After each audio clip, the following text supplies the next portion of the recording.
Assalamualaikum warahmatullahi wabarakatuh. Perkenalkan, nama saya Renda Anggara, NPM C1C02203. Baiklah, di sini kita akan mengadakan podcast mengenai PT Jiwasraya. Yang mana PT Asuransi Jiwasraya ini terlibat kasus gagal bayar asuransi polis produk, dan juga adanya tindak pidana korupsi di dalam PT tersebut yang menyebabkan PT tersebut mengenai berbagai macam masalah. Nah, di sini saya tidak sendiri. Di sini saya akan ditemani oleh narasumber, yaitu perkenalkan, nama saya Nelvin Riko Mardiansa dengan NPM C1C0221112. Nah, di sini Bung Nelvin sudah mempelajari mengenai kasus yang terjadi pada PT Jiwasraya ini. Nah, kita tidak akan mempanjang atau berlama-lama. Ini kita langsung saja mengenai di PT Jiwasraya kepada Nelvin, yaitu menurut Bung Nelvin faktor apa yang menyebabkan terjadinya kasus di PT Jiwasraya tersebut?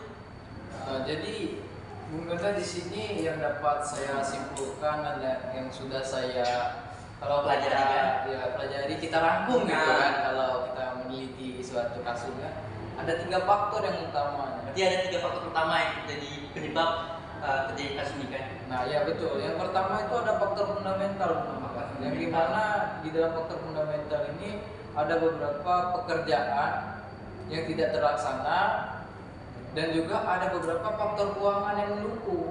Maksud faktor keuangan yang mendukung ini, faktor keuangannya itu turun atau kurang disebabkan adanya beberapa praktik korupsi yang terjadi di perusahaan PT Asuransi Jiwa ini tadi. Nah, kalau untuk faktor kedua itu ada yang namanya faktor GCG ya.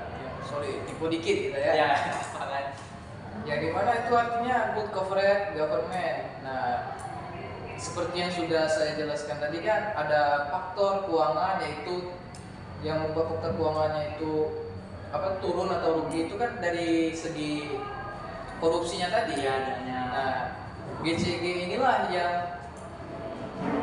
yang menjadi permasalahan terhadap korupsi itu. Penjelasannya gitu kalau kita bisa bilang kan. Jadi di perusahaan bukan perusahaan, jadinya di PT ini banyak terjadi. Pertamanya itu kan masih dugaan gitu, dugaan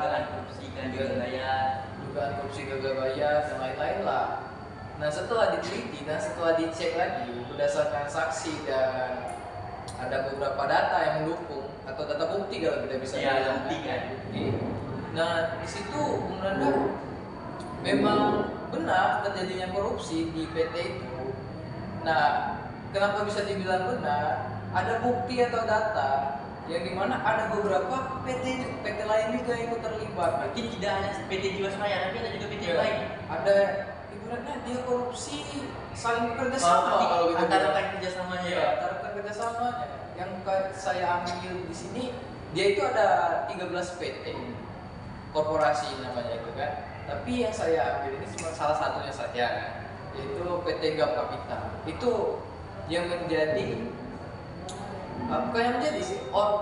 PT yang terlibat juga gitu. Jadi tidak hanya internal perusahaan, tapi juga ada eksternal perusahaan itu yang terlibat kan? Yang membuat kenapa saya mengambil yang intinya permasalahan itu, karena seperti yang Bunda bilang ini tadi kan, tidak di internal, di eksternal itu kan ada juga mengaruhi. Nah, untuk yang ketiga itu ada nepotisme. Nah, nepotisme sendiri kan itu mementingkan diri sendiri atau mementingkan pribadi, tidak memikirkan organisasi atau perusahaan. Itu menurut Anda gimana permasalahan bisa terjadi? Nah, permasalahan seperti yang Anda bilang tadi kan, dia lebih mementingkan kepentingan sendiri ya. Jadi dia itu ada beberapa oknum atau beberapa, kalau kita bisa bilangnya pejabat atau pekerja di perusahaan tersebut melakukan tindak korupsi tadi, yang seperti yang kita ketahui kan, tindak korupsi itu adalah tindak yang mementingkan diri sendiri. Kenapa bisa dibilang tindak yang mementingkan diri sendiri? Yang pertama, itu dapat merugikan perusahaan. Yang kedua kan, mungkin kan itu kan untuk meningkatkan harta, bukan mungkin lagi sih. Iya. Gimana Kalau korupsi sendiri kan itu kan lebih mementingkan diri sendiri, Iya. betul yang berkaitan sama nepotisme tadi kan. Jadi nanti perusahaan tersebut kalau dananya sudah diambil oleh pribadi kan, maka dana dari perusahaan tersebut sulit sulit berjalan berjalan lagi kan. untuk melakukan aktivitas-aktivitas gimana perkembangan gitu kan di PT atau perusahaan itu tadi sulit gitu karena dana sudah diambil. Berarti salah satu permasalahan utama itu adanya tindak korupsi kan. Iya. Nah, masalah misalnya adanya dugaan likuiditas atau itu terhadap konsumen gimana? Dari sudut pandang konsumen terhadap perusahaan tersebut. Nah, Kan adanya misalnya likuiditas. ya likuiditas terhadap. Nah di sini ada penjelasannya, Bung Dada. Likuiditas terhadap produk asuransinya itu yang dimana banyaknya penggelapan. Maksud penggelapan ini adanya harga saham yang tidak sesuai dengan gimana kita bilangnya itu ya, Tidak sesuai sewajarnya. ya sewajarnya terhadap PT itu, sehingga menyebabkan banyaknya investor yang tidak berani masuk. Berarti investor takut gara-gara adanya mekanisme atau Ya sebenarnya mekanisme itu tadi kan, investor tuh gimana masih mikir kalau masuk dia mendapatkan untung atau ikut terlibat juga nanti terjadi akhirnya. kan. Daripada gagal, tidak sama sekali kan. Nah dari investor tidak masuk, terus dari dana yang sudah dikorupsi sehingga menyebabkan perusahaan itu sulit berjalan. Nah kalau perusahaan sulit berjalan, banyak aktivitas lainnya terganggu sehingga menimbulkan apa tuh Tingkat tingkat kepercayaan kepercayaan kurang. dari investor. Nah dari investor itu tadi turun lagi nanti ke konsumen. Ya, dari konsumen tidak hanya di dalam lingkup Ya. perusahaan gitu kan. Jadi investor sudah tidak ada, konsumen juga tidak berani mengambil pilihan untuk mengambil asuransi di PT ini tadi. Itu sih yang saya dapat ambil untuk faktor permasalahannya. Berarti permasalahannya adanya tingkat kepercayaan kurang, adanya korupsi jadi. Nah, kalau dari masalah-masalah tersebut kan ada muncul penyelesaian. Untuk menurut Bung Nevin gimana? Oh iya, ada yang terbesit tadi lupa saya ngomong. Jadi gara-gara hal itu tadi menyebabkan yang kasus yang seperti yang Anda jelaskan tadi kan ada dua, gagal bayar terhadap produk asuransi itu sama korupsi. Nah dari beberapa faktor itulah yang menyebabkan perusahaan itu tidak bisa gagal bayar akhirnya. Ya kan masalah utamanya gagal bayar aja. Nah saya lupa angka berapa yang mereka gagal, tapi intinya angkanya itu triliunan intinya. Nah untuk cara mengatasinya itu ada dua hal yang poin terpentingnya. Yang pertama tadi kita harus tahu cara mengelola GCD yang seperti yang saya bilang tadi, good corporate government tadi. Maksudnya mengelola itu di dalam perusahaan kita harus tahu kerja kita kemana, sudah terstruktur, Harus sesuai sama porsi kemampuan ya, dari porsi kita. kemampuan kita. Perusahaan juga harus memperhatikan hal itu. Kalau tidak memperhatikan itu, banyak hal-hal yang akan terjadi, hal-hal yang tidak diinginkan. Berarti peraturan di perusahaan harus diketatkan lagi Ya. supaya tidak adanya kejadian-kejadian tersebut kan. Ya itu termasuk satunya perusahaan harus menetapkan aturan, memperhatikan pekerjanya, karyawannya. dan juga jangan pekerjanya sendiri, jangan pekerjanya aja yang diperhatikan, tapi orang-orang di atasnya Iya itu. juga ya. Pejabat-pejabat yang Pejabat-pejabat. Nah jadi karena PT asuransi ini ada sebenarnya pemerintah juga ikut andil dalam PT ini. Nah itu juga harus diperhatikan. Itu yang pertama kan cara mengatasinya. Maksudnya itu poin dari cara mengatasi yang pertama itu yang kita harus tahu strukturnya dulu. Kita melakukan pekerjaan itu dengan terstruktur gitu. Berarti kita harus bekerja sesuai dengan porsi Iya, masing-masing. seperti yang kita bahas tadi yang porsi masing-masing balik lagi kan.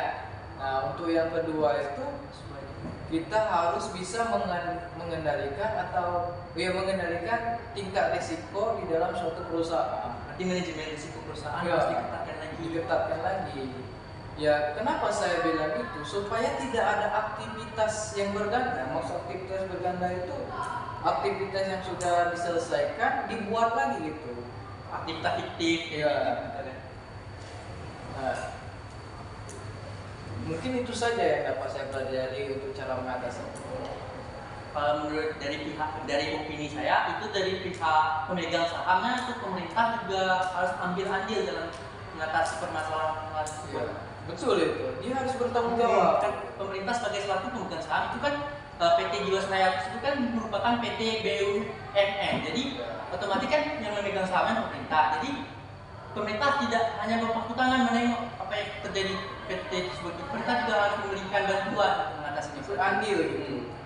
Ya namanya kalau kita bilang bahasa kekiniannya kalau sudah terjun, kalau sudah terjun, kepalan terjun, ya kita harus ikut gitu. Kita Sudah basah-basah sekalian. Sudah basah-basah sekalian, ibaratnya gitu kan kata-katanya itu. Nah jadi di sini Bung Nanda ada yang dapat saya simpulkan juga dari kasus ini, yang dimana kalau perusahaan itu ingin berjalan, kita harus memperhatikan tingkat risiko, cara mengelola perusahaan, tingkat kinerjanya bagaimana, apakah sudah sesuai dengan standar orangnya masing-masing ataukah belum. Nah balik-balik dari kesimpulan itu kita terbesit lagi ke nepotisme ini tadi. Jadi di PT ini bukan kemungkinan ada beberapa dugaan, yaitu yang pentingnya sendiri tadi, dia itu menerima orang-orang yang tidak sesuai itu. Karena nepotisme itu kan orang yang punya jiwa nepotisme yang kuat kan. kayak dia itu lebih mementingkan temannya, lebih mementingkan kerabat, keluarganya.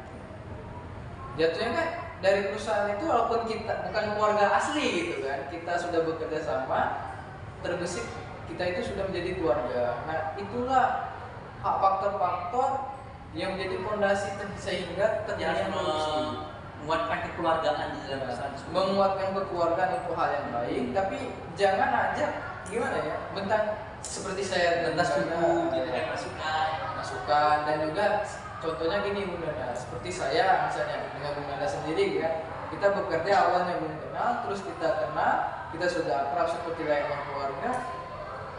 Nah, Bung Nanda di sini memberikan suatu ajakan gitu untuk melakukan tindak penawaran gitu. Saya ikut saja gitu, karena kita kan udah deket gitu. Itulah yang harus diperhatikan lagi. Walaupun perusahaan itu harus meningkatkan, poin utamanya meningkatkan rasa kekeluargaan supaya kinerjanya itu tercapai kan. Tapi juga harus diperhatikan kemana arahnya gitu. Apakah sudah baik? Iya. Kalau tingkat resiko terus pekerjaan cara pengelolaan sudah baik, maka visi misi terhadap perusahaan itu bisa berjalan, tidak akan banyak timbul kasus gagal bayar dan korupsi tadi.